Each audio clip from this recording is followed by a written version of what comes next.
आहे। सध्या तरी आंदोलन स्थगित केलेलं आहे। संघर्ष करत राहू सगळे सोयऱ्यांना कुणबी प्रमाणपत्र म्हणजे हा समाजासाठी एक प्रकारे सातबाराच आहे असं मनोज जरांगे पाटील यांनी सांगितलेलं आहे।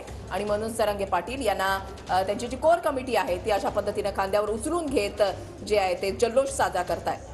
तो उचलून घेतच हा जल्लोष साजरा केला जातोय, कारण मनोज जरांगे पाटील या एकट्या माणसानं हा लढा जो आहे तो अतिशय चिवटपणे लढलेला आहे आणि त्यामुळेच त्याला आलेलं यश हे विशेष महत्त्वाचं आहे आणि म्हणून त्यांना उचलून घेत असा हा आनंद मराठा समाजातील त्यांची जी सगळी कोर टीम आहे ती साजरा करताना पाहायला मिळते। मनोज जरांगे पाटील यांची जिद्द, चिकाटी आणि सातत्य याचाच एक मोठं यश या ठिकाणी म्हणावं लागेल, कारण एक व्यक्ती मराठा समाजासाठी उभा राहतो आणि त्याच्या मागे पूर्ण समाज जो आहे तो एकवटून येतो। पदयात्रा निघते, लाखोंच्या संख्येनं मराठा बांधव हे राज्याच्या कानाकोपऱ्यामधून मुंबईच्या वेशीवर पोहोचतात आणि सातत्यानं एकच मागणी लावून धरली जाते, ती म्हणजे काहीही झालं तरी मराठा आरक्षण घेतल्याशिवाय घरी परतायचं नाही।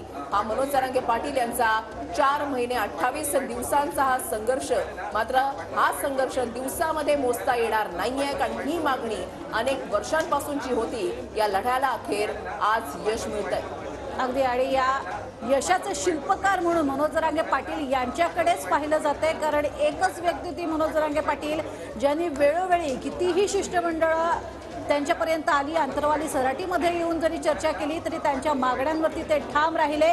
अनेक महत्त्वाचे जे मुद्दे त्यांचे महत्त्वाचे होते, मग काही शब्द असतील सगळे सोयरे या शब्दावरती अनेकदा आपण बघितलं होतं की अडून राहिलेले होते आणि हे शब्द त्यांनी GR मध्ये अखेर अंतर्भूत करून घेतलेले आहेत। त्याचा उल्लेख यामध्ये करण्यात आलेला आहे, जेणेयोगे येत्या काळामध्ये आरक्षण मिळत असताना मराठा समाजाला कोणत्याही अडचणींचा सामना करावा लागू नये याची तजवीज ही मनोज जरांगे पाटील हे वारंवार करताना आपल्याला पाहायला मिळाले। महाराष्ट्राच्या राजकारणामधला प्रत्येक राजकीय पक्षामधले नेते जे आहेत ते अंतरवाली सराठीमध्ये गेलेले होते, मनोज जरांगेंना भेटलेले होते।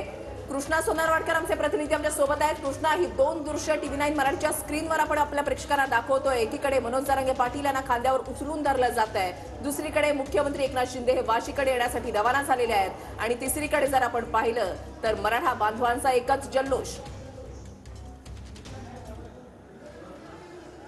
या